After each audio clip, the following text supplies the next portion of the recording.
L'actualité, messieurs, mesdames, nous la prenons sur base des faits qui ont marqué la semaine.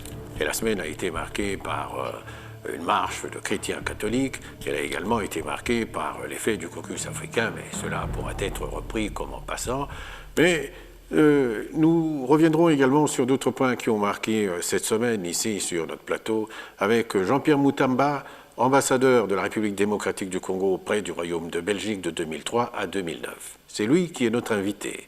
Monsieur Moutamba, vous êtes chez vous. Merci. Donc, c'est avec vous que nous essaierons de faire l'actualité autrement.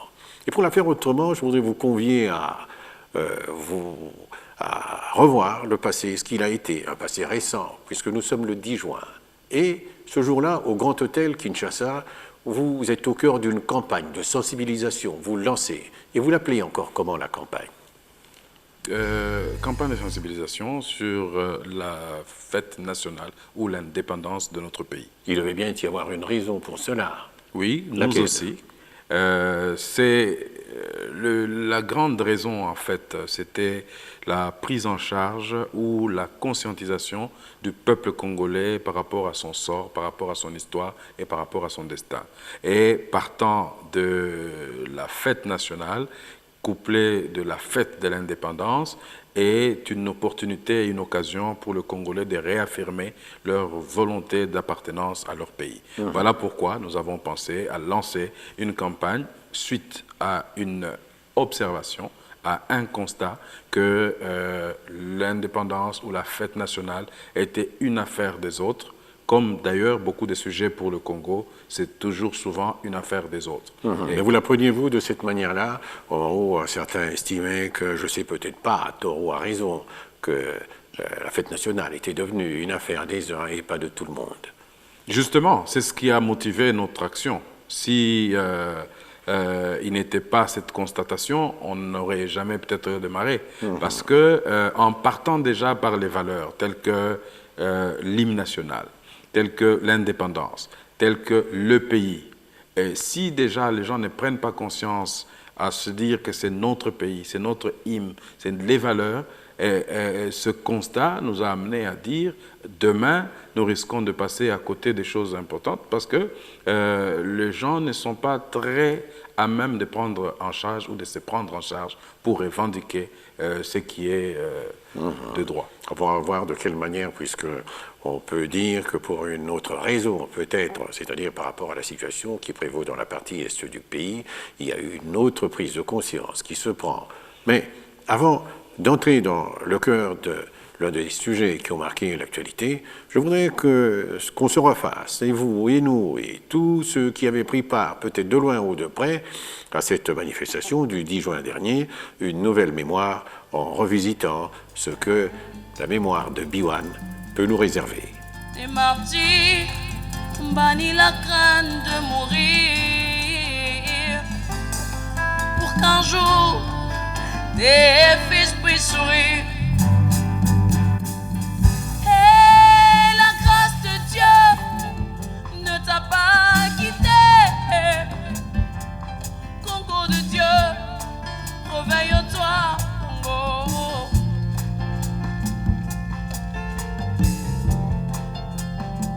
Ô Congo de Dieu, revêt ton courage.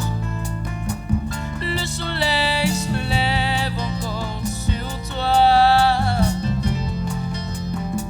car la sentinelle se tient sur le mur. Les vaillants se tiennent autour de toi. Vous avez le sentiment que le Congo qui est chanté là est celui que vous vivez aujourd'hui? Oui. Nous pensons sincèrement, c'est peut-être triste à dire, que aujourd'hui beaucoup de gens regardent le Congo comme de très loin.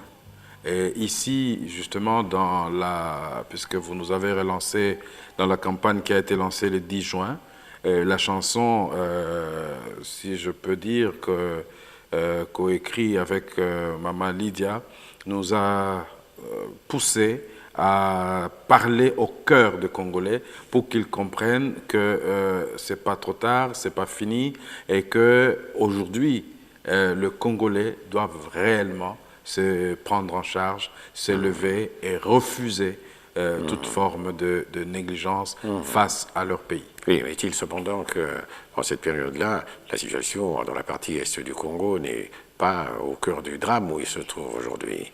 Et peut-on dire... Écoutez, le Congo a connu beaucoup de moments et nous voyons toujours, à chaque fois que le Congo a des situations difficiles, comment le Congo réagisse. Aujourd'hui, vous parlez de l'Est. Le Congo est agressé, mais nous voyons que les gens partent chacun dans sa direction. Et là, nous nous disions, on parlait de la fête nationale, de l'indépendance, la souveraineté internationale. On dit, mais comment l'on peut être congolais si on n'a pas des valeurs comme cela? Comment on peut être nationaliste si on n'a pas d'attache? Et c'est pour ça qu'on se dit, lançons une campagne pour amener le Congolais à avoir quelque chose qui les met ensemble. Et ce qui met le Congolais ensemble, c'est leur pays. Alors, si aujourd'hui, il y a des problèmes dans n'importe quelle partie du pays, et que, parce que malheureusement c'est récurrent vers l'Est, on a l'impression que l'Est appartient à cela, et que le jour où il y aura des problèmes à l'Équateur ou au Katanga ou je ne sais où, et que le Congolais regarde et dise c'est à 2000 km de là où je suis, donc, et le jour où ça arrivera devant la porte, on ne saura pas comment se défendre. Donc, et c'est peut-être pour cela que déjà les chrétiens catholiques, sur l'initiative de l'Église catholique, ils sont allés dans la rue pour essayer de faire prendre un peu plus conscience aux Congolais, à la communauté internationale, de la situation qui prévaut dans la partie est du pays. Oui, écoutez, d'abord, je voudrais personnellement montrer que ce dont nous voulons parler maintenant de l'union sacrée, de la communauté qui se met ensemble est en train de marcher. Ce que l'Église catholique a fait avec les fidèles, ce n'est qu'une réponse à ce que le gouvernement avait appelé la mobilisation générale. C'est le premier à lancer le cri de mobilisation générale, c'est bien le gouvernement congolais. Et, à ce moment-là, nous disons que l'Église a répondu à l'appel du gouvernement congolais. Bon, ça peut être une façon de présenter les choses et de voir les choses, parce que, par exemple, à travers la presse, c'est pas toujours le cas quand, par exemple, certains estiment que pendant que les catholiques se mettent dans la rue, le gouvernement, la classe politique, ils sont en train de dormir. Oui, ça peut ne pas être votre avis, sûrement. Non, mais justement, les caricatures ont des mérites de titiller. Moi, je ne veux pas dire que parce qu'un caricaturiste l'a fait, ça veut dire que c'est parole d'évangile. Moi, je constate sur le fait. Le gouvernement a lancé un appel à la mobilisation générale. Chacun dans son domaine, chacun à sa manière. À notre manière, avec vous aujourd'hui, nous sommes en train de faire cette interpellation. Les catholiques ont fait ce qu'ils ont fait. C'est-à-dire, ils ont appelé leurs fidèles pour dire non. Et comment ils vont dire non? Ils demandent à leurs fidèles de marcher le matin après le culte, après l'église, qu'ils fassent une marche pour protester contre cela. Voilà. Comme on dit, monsieur l'ambassadeur, qu'une image peut valoir plus de 10 000 mots, on va essayer de savoir, d'interpréter ce que vous dites, comment les catholiques ont dit non. À leur manière, bien entendu. Nous ne voulons pas la division de notre pays. Nous ne sommes pas pour la balkanisation, nous disons non à la balkanisation de notre pays. À l'est du pays, il y a des morts, il y a aussi des vivants.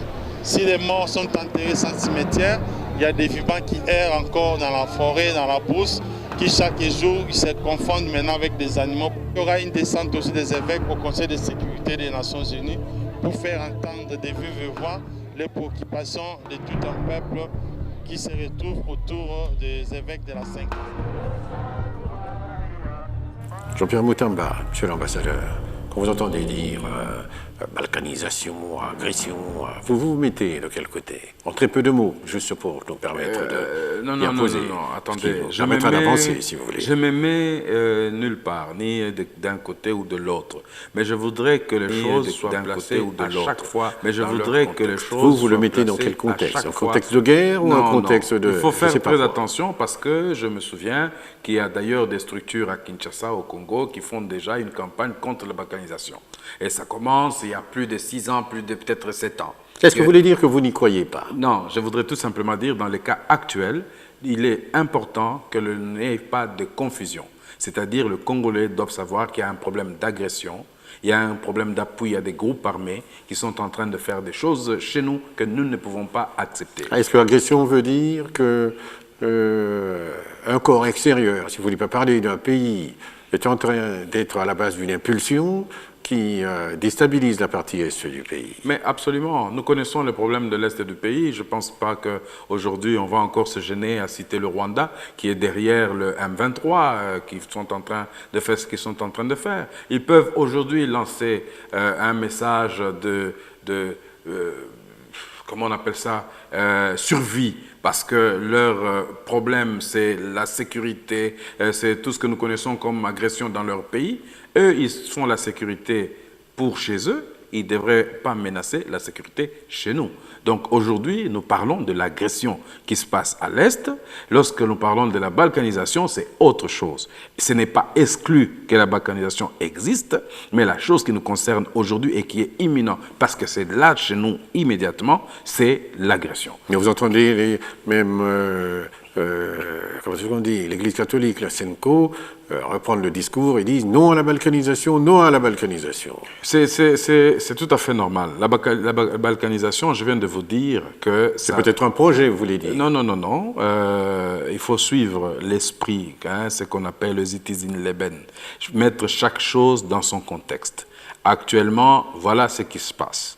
Il y a un plan, d'après ce que j'ai compris et d'après ceux qui luttent contre la balkanisation, parce qu'il y a des gens qui en ont fait même une association, eux, ils parlent du plan machiavélique lancé depuis même 60.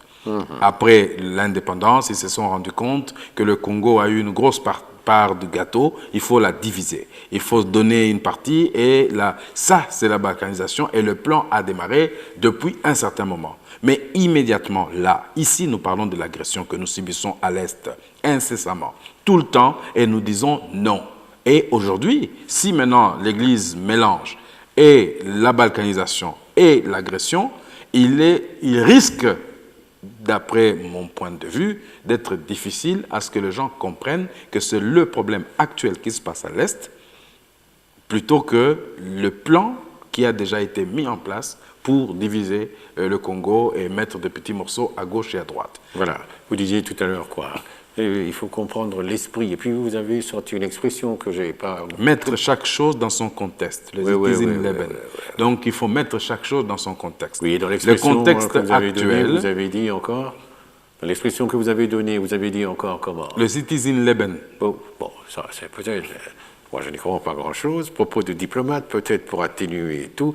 Mais au-delà de ce qui peut être constat ou jérémiade, qu'est-ce qui se fait? Qu'est-ce qui est en train de se faire? Ben, vous venez déjà de parler de catholiques. Oui, mais au-delà de ça, j'évolue. Comme on peut le dire en termes tout à fait autorisés, j'ai pris la liberté de mes paroles. C'est-à-dire, aujourd'hui, je m'exprime en tant que Jean-Pierre Moutamba, quelqu'un qui a la passion de ce pays. J'ai eu un passé d'ambassadeur qui me permet d'avoir certaines analyses et reculs des choses qui peut aujourd'hui m'amener à vous dire que là, il faut faire attention, il faut évoluer, donc je peux être pris comme un conseiller. Donc je vous parle des actes qui sont en train de se faire depuis qu'il y a eu cette agression, cette deuxième ou énième agression au niveau de l'Est.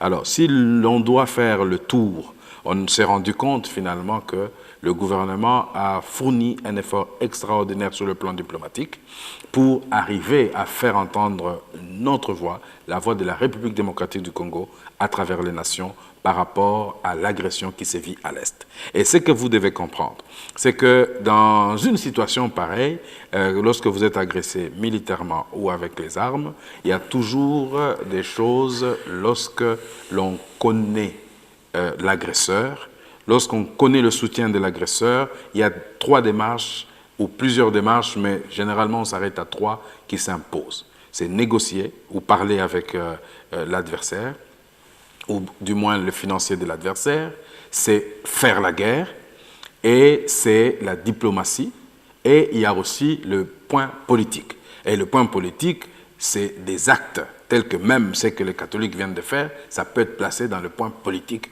c'est-à-dire la pression que l'étranger voit qu'ils ne sont pas le Congo à des gens qui ne voudraient pas le voir disparaître. Mais pour un État normal, et avec un chef d'État comme le nôtre, le privilège est fait d'abord à tout ce qui peut faire que l'on ne puisse pas avoir des pertes en vies humaines. C'est quoi, par exemple, tout ce qui est fait pour qu'on ne puisse Là, pas... par exemple, je dis, le chef de l'État a privilégié le dialogue, parce qu'il a parlé avec le président rwandais au dernier sommet de l'Union africaine. Il a, aujourd'hui, sur le plan diplomatique, on fait un tour pour y aller, et donc on n'épargne rien de ce qui peut, sans effusion de sang, régler le problème. J'avais cru peut-être pouvoir vous entendre dire qu'il a aussi, par exemple, envisagé de faire ceci ou cela sur le plan interne, mais là, je ne sais justement, la mobilisation générale que le gouvernement a demandée sur le plan interne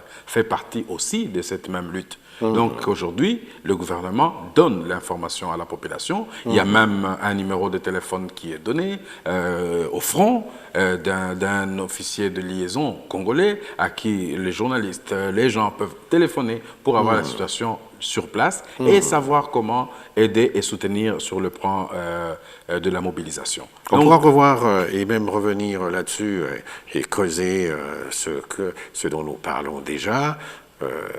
Après que nous ayons revu ce qui nous était présenté lors de notre 3e édition, ce que disait encore en ce moment-là le professeur Ndaiwel Nziem Isidore, que nous avons reçu sur ce plateau de Biwane.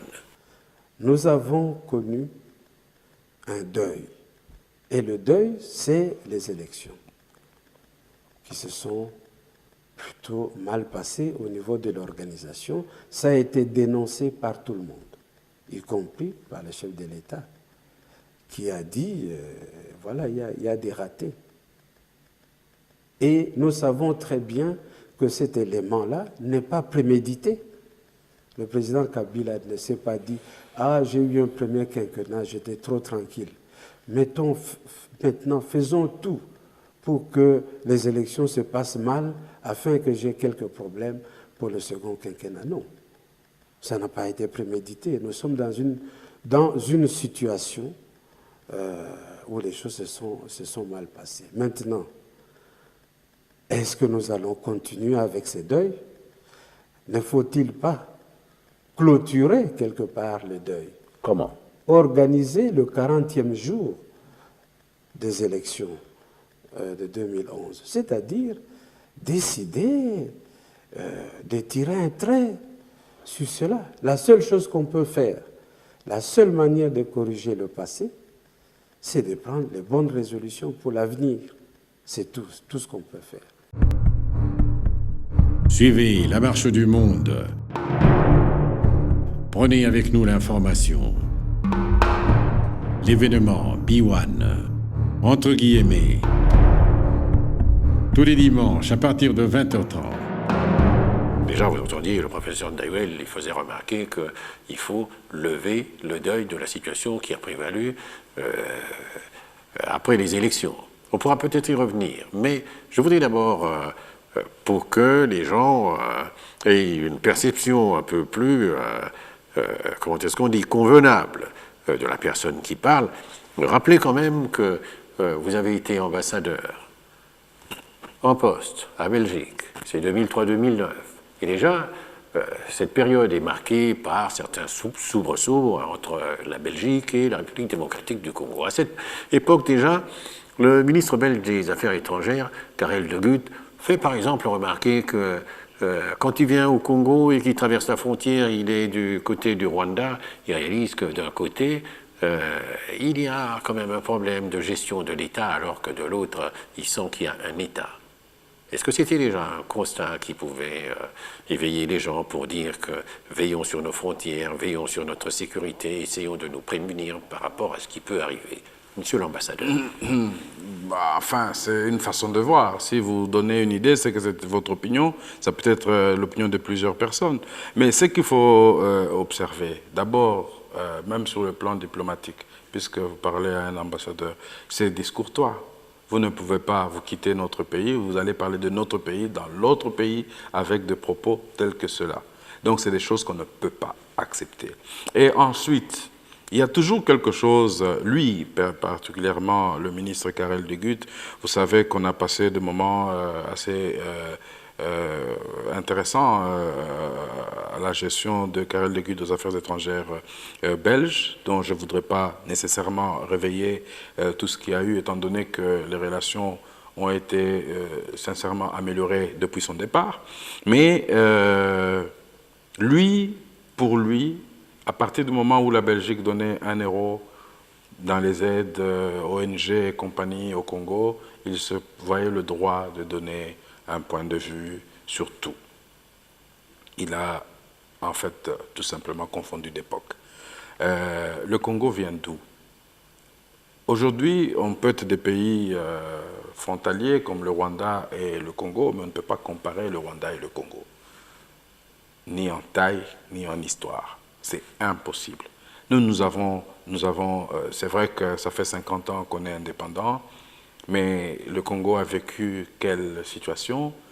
L'actuel chef de l'État et le régime actuel est comptable de quoi? Et il a trouvé quoi? Il a hérité de quoi? Et on ne peut pas ne pas voir d'où on vient pour parler du Congo et de son avenir. Et or, lui a fait cette erreur. C'est-à-dire, nous nous trouvons, Karel de Gucht est passé ici aux environs de 2004.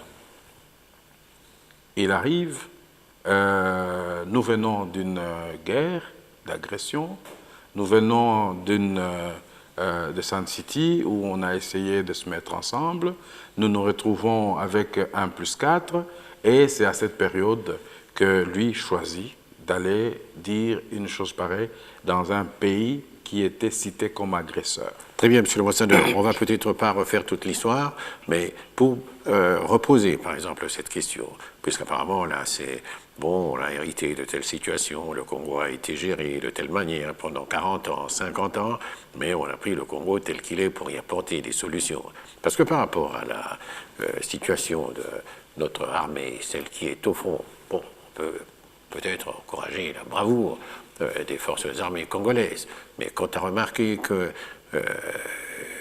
bat assez souvent et le plus souvent en retraite par rapport à des ordres locaux, est-ce que vous, à certains moments, vous dites que nous sommes dans une sorte de cercle vicieux, on n'arrive pas à en sortir parce qu'on n'a pas les moyens de donner à cette armée et qu'il faut faire les choses autrement? Nous nous trouvons à Sun City. Sun City, on a créé d'ailleurs brassage, mixage, et on a mis... Tout ce qui était envisagé pour refaire une armée nationale. Une armée de compromis.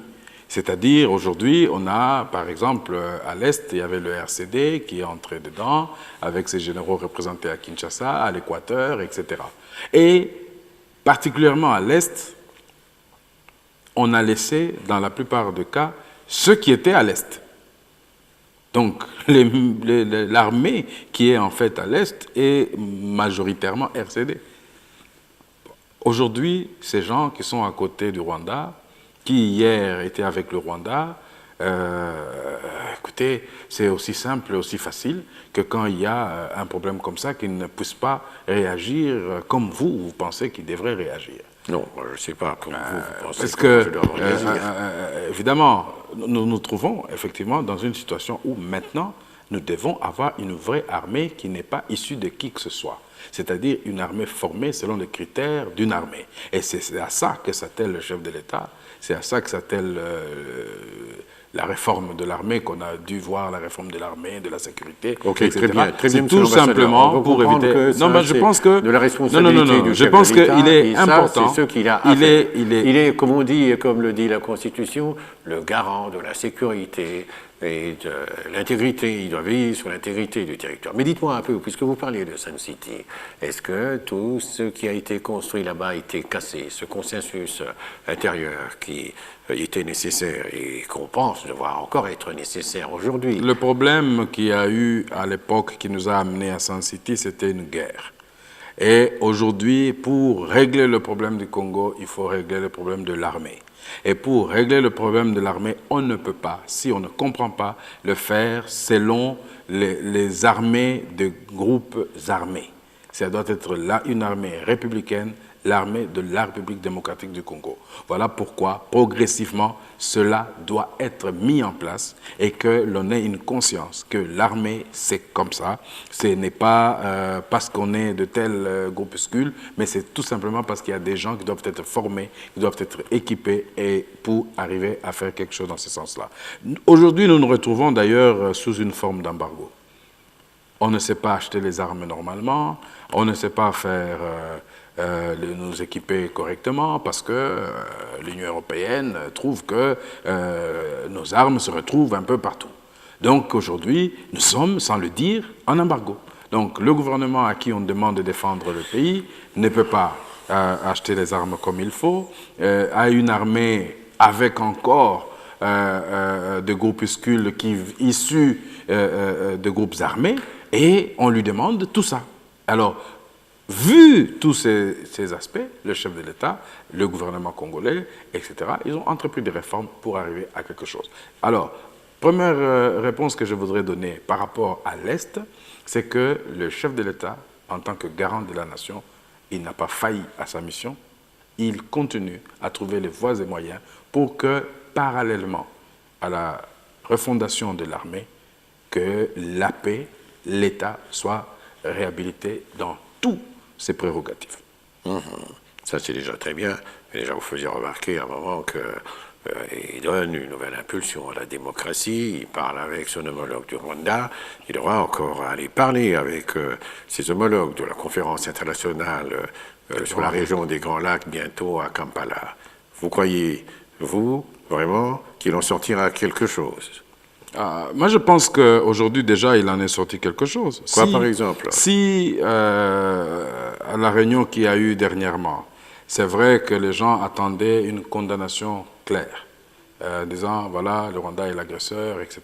Mais il a été condamné aussi clairement qu'il soutient le M23, même s'il essaie de se défendre. Un. Deux, donc aujourd'hui, le bourreau ou la victime qui était tout le temps victime est aujourd'hui déclaré bourreau. Alors, la communauté internationale ne dit pas clairement à Kagame sort ou arrête, etc., mais lui disent d'arrêter de supporter ces gens, et certains par des signes tels que suspendre de l'aide, etc., parce que finalement, ils se rendent compte que l'argent qu'ils donnent, c'est ça qu'ils donnent la capacité à ces messieurs d'alimenter des gens qui vont venir déstabiliser un autre pays. Et je pense que là, on a beaucoup avancé.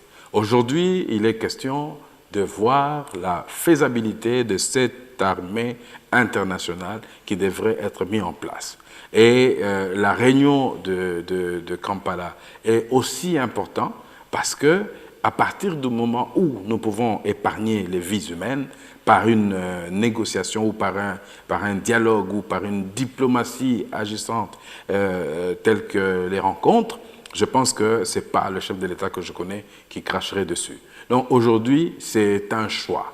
Plutôt que de voir des guerres, parce qu'on peut dire on a gagné, oui, on a gagné militairement, mais il y a des gens qui seront morts. Il y a des gens qui vont mourir, il y aura des pertes de vies humaines. Donc il est important que toutes les pistes soient exploitées, et moi je crois que la réunion de Kampala pourrait aboutir à quelque chose. Et comment faire pour que ce qui pourra sortir de Kampala, qu'on en fasse une belle intelligence pour peut-être ajouter sur le plateau de la communauté internationale ou de ceux qui gouvernent le monde pour aider à la question congolaise? La démarche n'est pas, j'allais dire, n'est pas très difficile, dans la mesure où l'ONU, c'est un gouvernement mondial, où tout le monde se retrouve, et au sein de cette organisation, on parle de paix, on parle de sécurité, on parle de réconciliation, etc. Alors, si aujourd'hui, d'ailleurs en septembre, il y a le Conseil de sécurité qui va se tenir à New York, aujourd'hui, on se retrouve dans une évolution aussi qu'on n'a jamais eue, il revient maintenant aux Congolais. Il revient, comme celle que nous venons de voir avec l'Église catholique, il revient aux Congolais de comprendre qu'il s'agit de son affaire.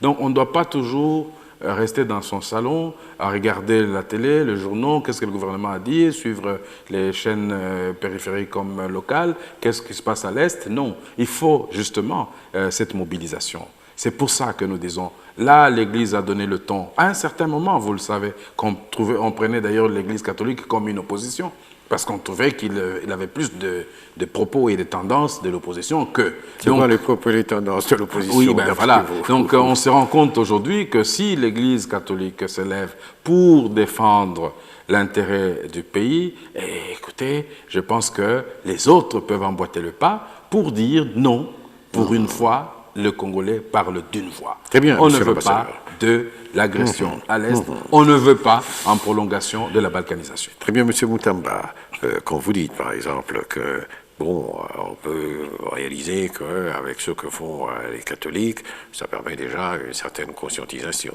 Par rapport à tout ça, est-ce qu'il y a quelque chose, on comprend déjà tout ce que, comme vous venez de le dire, tout ce qui se fait sur le plan de la diplomatie, Kampala, Addis Abeba, échange avec Kagame, le Conseil de sécurité va parler de la question congolaise, toutes ces condamnations, M23, stop, n'avancez plus, mais ici, à l'intérieur, est-ce qu'il peut y avoir, est-ce que le chef de l'État peut envisager une possibilité de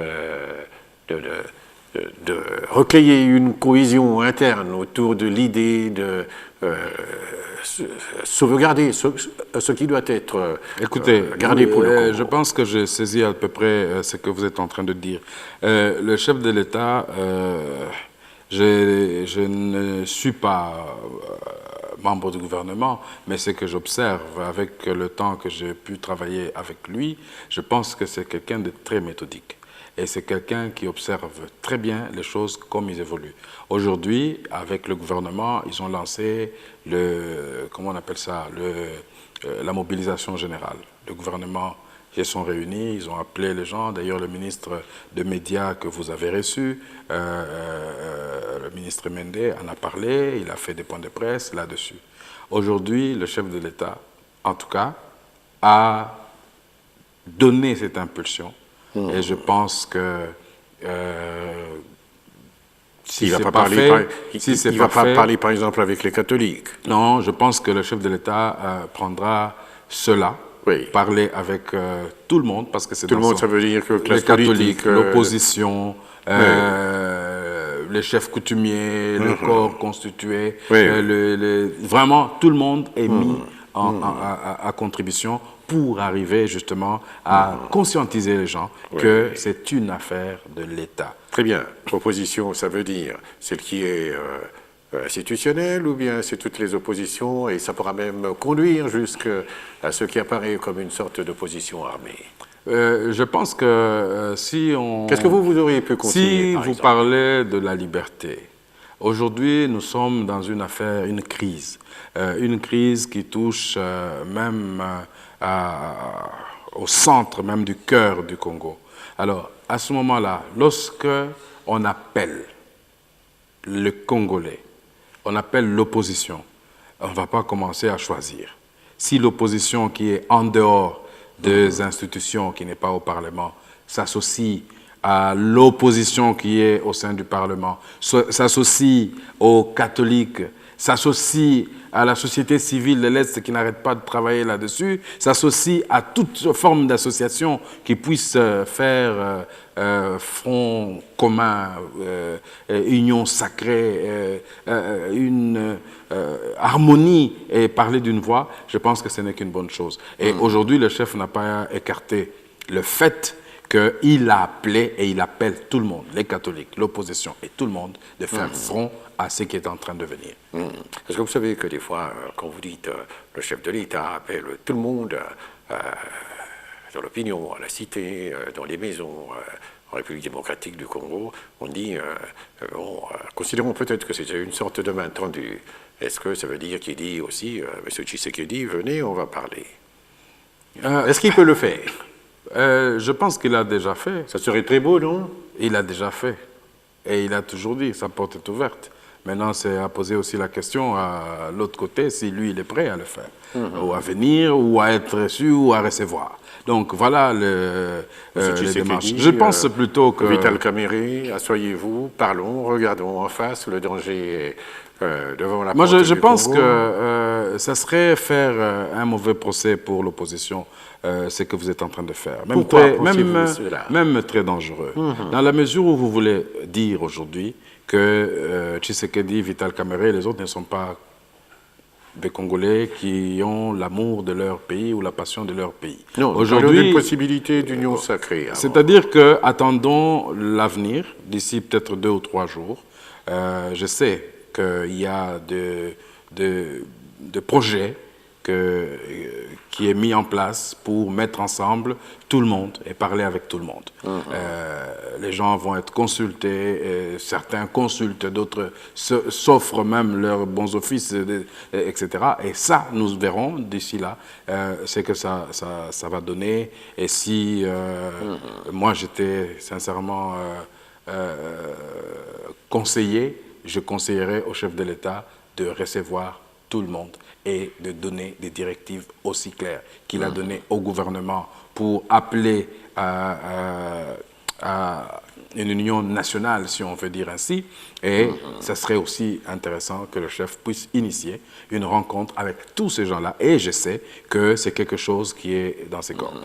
Je voudrais peut-être ici faire remarquer que quand on parle d'union sacrée, ce n'est pas une expression typiquement congolaise. On en parle déjà, nous sommes dans les années 14, et quand il y a la guerre entre l'Allemagne et la France, 14-18, que l'idée est lancée. On parle d'union sacrée, et à cette époque-là, c'est la première guerre, et tout le monde se met ensemble, religieux, politiques, les différentes catégories qu'il y a en France se mettent ensemble parce qu'il fallait faire front face à l'Allemagne. Oui. Et aujourd'hui, il est question de faire front à cette sorte d'agression qui ne se définit toujours peut-être pas très bien, mais pour laquelle les Congolais disent non à l'agression, non à la guerre. Monsieur l'ambassadeur, je voudrais à ce niveau voir encore avec vous ce qu'avait été la soirée du 10 que vous avez parrainé, organisé, et ça pourra toujours nous permettre de savoir et de faire savoir aux Congolais comment il faille prendre les choses pour relancer le Congo autrement.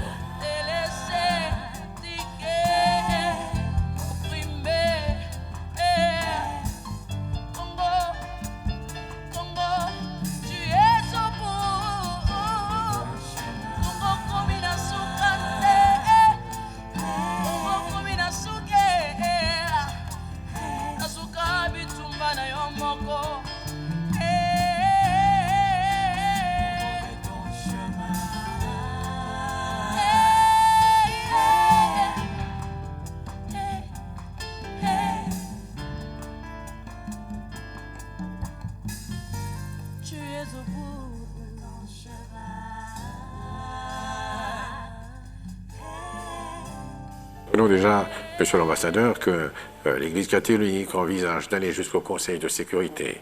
Ils envisagent également d'aller dans les différentes provinces de la République pour conscientiser les gens. Mais si vous étiez demandé, par exemple, qu'ils aillent au Conseil de sécurité pour dire quoi? Est-ce qu'il y a quelque chose que vous pouvez suggérer? Oui. Quoi, par exemple? Aujourd'hui, c'est aussi ça le problème que nous avons. On dit, voilà, on va faire une activité, on va faire une action. Si déjà les États-Unis ont pris l'avance ou la mesure de reprendre, les gens parlent de 200 000 dollars d'aide à l'armée pour construire une école ou un centre de militaires, etc. Et si on dit que la Hollande ou je ne sais pas quel autre pays encore a enlevé, a suspendu, c'est en fait des signes pour faire un mal, si on veut dire ainsi. Mais nous parlons de Conseil de sécurité. je parlais de l'ONU qui est le gouvernement mondial. Le Conseil de sécurité, c'est un organe qui passe son temps à décider de sanctions, des envois. Si on veut envoyer comme ici, chez nous, on a envoyé les hommes pour venir assister le Congo pendant les élections, quand il y a des problèmes d'agression. On a vu qu'ils ont fait ça au Tchad. C'est au niveau des conseils de sécurité qu'ils décident.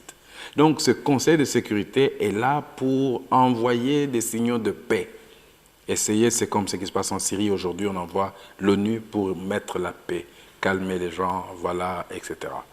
Mais comment vous pouvez vous dire aujourd'hui que le Rwanda est postulant à la présidence tournante du Conseil de sécurité et qu'on va le laisser présider pendant qu'il est lui-même déclaré agresseur, si on veut dire ainsi. Oui, c'est-à-dire par rapport à ce constat. Donc c'est que moi je demande que l'Église catholique et tous ceux qui peuvent demander au Conseil de sécurité ou à l'ONU, c'est de ne pas accepter la candidature du Rwanda. Là, ça sera un signal qui peut nous prouver réellement qu'on ne peut pas accepter qu'un État qui agresse ou qui alimente un autre État, une rébellion qui agresse, qu'on le laisse entrer, là où on parle de la paix. Il faut qu'on nous prouve qu'il ne peut pas le faire et qu'il va retirer ses hommes et les ordres qu'il donne à ses hommes chez nous. À partir de ce moment-là, c'est une action. Mais dire tout simplement qu'on va dire, ça va donner quoi comme résultat? Donc ça, c'est peut-être ce que vous suggérez à ceux qui envisagent d'aller aussi au Conseil de sécurité. Mais qu'est-ce que le gouvernement fait pour que ça aille dans le sens de ce que vous suggérez? Comme je disais tout à l'heure, n'étant pas membre du gouvernement, comment voulez-vous que je vous dise ce que le gouvernement fait pour aller dans ce sens? Ce que je puis dire, c'est ce que je constate par les analyses, par ce que j'entends. Quand les gouvernements ils font faire un conseil de ministres et il y a un compte-rendu, j'analyse, je sais lire entre les lignes et à travers les lignes, mais je ne peux pas anticiper ni donner un message au nom du gouvernement que je ne représente pas à ce moment.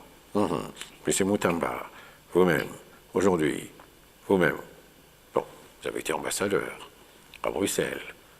Ambassadeur, ça vous reste collé. Mais vous êtes quand même ambassadeur, c'est particulier, puisque vous ne faites pas, partie du corps des diplomates. Attention. Non, c'est l'envoi qui est exceptionnel. C'est-à-dire que lorsqu'on envoie un ambassadeur, il y a ce qu'on appelle les ambassadeurs politiques et les ambassadeurs de carrière. Les ambassadeurs politiques, parlons-en, puisque de carrière, vous ne l'êtes pas. Actuellement, par exemple, tout le monde dans les grands pays sont ambassadeurs politiques.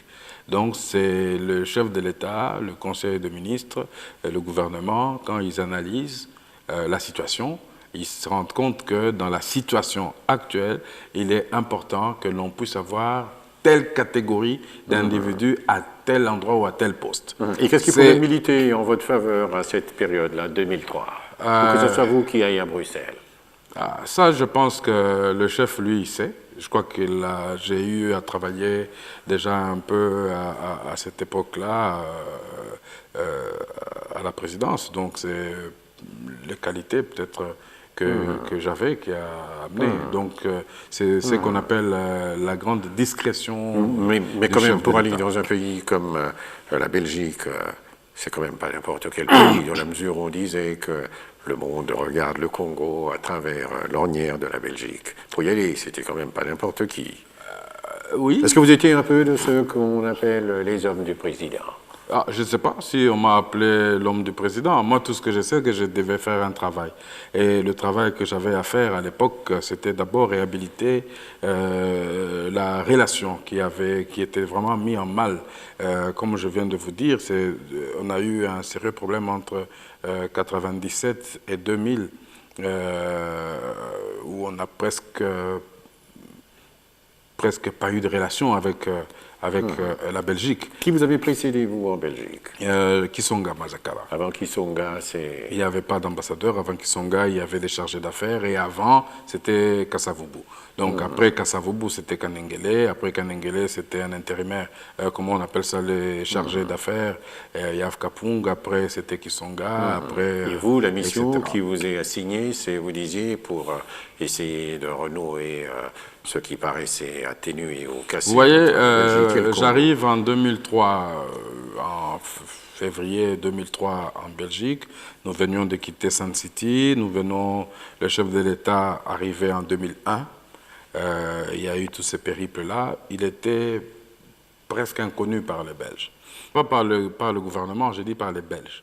Parce qu'en fait, ce que vous cherchez à faire aujourd'hui, ou ce que nous cherchons à faire aujourd'hui, nous Congolais, c'est ce que les Belges ont déjà aujourd'hui. C'est-à-dire la population a un tel pouvoir que c'est la population qui pousse presque le politicien à prendre telle ou telle autre tendance. C'est-à-dire une opinion publique existe. Qui existe et qui active et qui a vraiment le pouvoir de faire passer ses idées. Et lorsque l'opinion publique dit « Monsieur, vous allez au Congo, dites ça », même quand vous n'êtes pas d'accord, si vous ne le dites pas, vous avez des sérieux problèmes. Et c'est pour ça que des fois, vous voyez certains ministres belges arriver ici, ils parlent et ils vous disent « Non, c'est la consommation de mon pays ». Mais ce que je dis, ce n'est pas ce que je pense. Alors, vous comprenez, c'est parce qu'ils ont réellement cette opinion-là. Alors, mais les Belges ne connaissaient pas le président, les Belges ne connaissaient pas Mouzé. Donc c'est à force de l'histoire maintenant qu'on commence à dire, voilà, Mouzé a fait ça. Donc les gens ont commencé à découvrir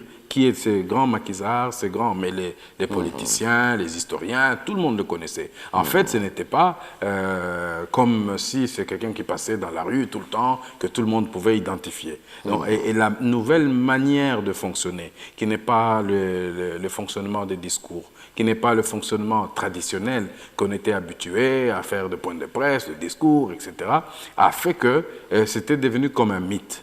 Et le passage du chef de l'État en 2003 en Belgique a résolu beaucoup de problèmes, parce que je me souviens, il y a quelqu'un qui sort de là et dit « Mais il parle français !»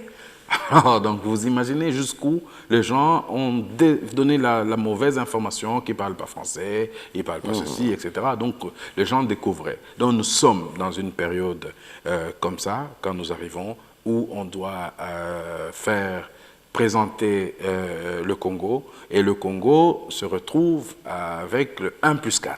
Donc la réconciliation faite à Sun City avec la concrétisation de l'effectivité des accords de Sun City à Kinshasa, où il y avait cet aspect-là. Donc non seulement la difficulté était interne, c'est-à-dire au Congo, mais il fallait aussi qu'à l'extérieur, nous puissions présenter. Quand je parle de la difficulté, parce que en analysant les propos des gens, on dirait que le 1+4 était presque imposé pour qu'on soit bloqué. Donc beaucoup de gens étaient surpris que ça marchait. Beaucoup de gens étaient étonnés que ça a évolué. Oui, on a compris à l'époque déjà, quand le président Kabila arrive, il dit « Bon, nous n'avons pas droit à l'erreur et il faudra faire avancer les choses, peut-être que chacun mette un peu d'eau dans son vin. » Mais cette opinion publique dont vous parlez, qui se construit en République démocratique du Congo, est peut-être un peu plus mature ou pas, ça je ne sais pas, ça dépendra de votre appréciation, parmi les Congolais de Belgique. Et déjà, quand vous êtes là-bas, il commence à devenir... cette opinion commence à se révéler un peu plus énervée et on commence à parler des Bana-Congo. Le problème est le même. C'est-à-dire que... Celui des Bana-Congo? Les Bana-Congo, les gens qui sont des insatisfaits, etc., c'est le même. C'est-à-dire que le pays a passé des moments où les besoins ou envie de voir le Congo changer est réellement présent. Oui, mais je voudrais peut-être... Mais c'est à ça que je voudrais répondre. Parce que, qu'est-ce qui s'est passé au départ? Très brièvement, notre pays est agressé, les Congolais réagissent. Voilà la naissance de Bana-Congo à Bruxelles. Ils réagissent, ils sont contents, ils vont à l'ambassade des États-Unis, à l'ambassade du Rwanda, à l'ambassade d'autres pays pour dire, voilà, on ne veut pas de ça. Et quelques temps après, les raisons, l'État, le gouvernement le connaît, et un certain Moutebousi était à l'Est, On le fait partir de l'Est pour l'envoyer, je ne sais pas, au Bas-Congo ou je ne sais plus où. Non, non, c'est Moutebousi, par ailleurs, vous voulez peut-être parler de Mbunzamabe. Mbunzamabe, voilà, pardon. Mbunzamabe, on le mute et immédiatement devant l'ambassade, je vois 200 personnes. Ah, vous êtes vendus, pourquoi vous changez le type qui sait maîtriser le Rwandais pour mettre quelqu'un d'autre? Donc, voilà les choses. Le retournement. Le retournement. Mais ensuite, il y a eu des passages comme de M. Mbouyou, Jean, à l'époque, qui était conseiller spécial à un certain moment, etc. Il est passé en Belgique, on a organisé une rencontre avec les Congolais, dont ceux-là, qui on a expliqué la démarche que le gouvernement avait mis en place. Et là, les choses se maîtrisent. Finalement, il y a eu la naissance d'Ngwanda et les autres qui ont commencé à rentrer dans cette opération et qui, du reste, ont même nous ont séquestrés à l'ambassade pendant presque 9 heures pour nous demander au président de démissionner, de faire ceci. Donc, c'est là que nous nous sommes rendus compte, finalement, que les choses ont changé. Ce n'est plus les revendications pour l'agression, mais c'était d'autres visées. Aujourd'hui, cela continue. Oui. Nous nous sommes aussi rendus compte qu'il y a des opportunistes qui continuent parce qu'ils ont besoin de papiers, ils ont besoin de ceci. Mais tout ça mis ensemble, moi, j'ai quelque chose qui me réjouit dans ces démarches. C'est tout simplement, ils veulent parler du Congo, mais ils ne savent peut-être pas comment parler du Congo. Et c'est le travail que j'imagine aujourd'hui que le gouvernement, le chef de l'État, ce que nous observons, est en train de faire, de demander à rencontrer les catholiques, l'opposition, la société civile et tout le monde pour leur dire de défendre leur pays, mais de la meilleure manière. Donc maintenant, si eux, ils ont le mot qui vient de la plus haute hiérarchie de notre pays, en disant voilà comment vous devez défendre le pays, je pense que tous ces gens se disent ok, maintenant on peut y aller. La preuve, c'est que la semaine dernière, à Bruxelles, les gens sont allés pour la toute première fois marcher à l'ambassade du Rwanda. Des Congolais ont marché à l'ambassade du Rwanda. On n'a pas appris que d'autres Congolais sont allés taper ceux qui sont allés à l'ambassade du Rwanda. Ils n'ont pas été à notre ambassade. Donc, je dis finalement qu'il fallait ça pour que le Congolais, finalement, commence à agir dans le bon sens. Et vous-même, vous pouvez vous dire pouvant être le bienvenu dans les milieux congolais de Belgique aujourd'hui? Non, mais aujourd'hui, il y a un problème de trophée. C'est-à-dire qu'il y a certains Congolais en Belgique, c'était un peu comme à l'époque ici de la grande opposition, on disait « né opposant que celui qui a déjà été arrêté un jour ».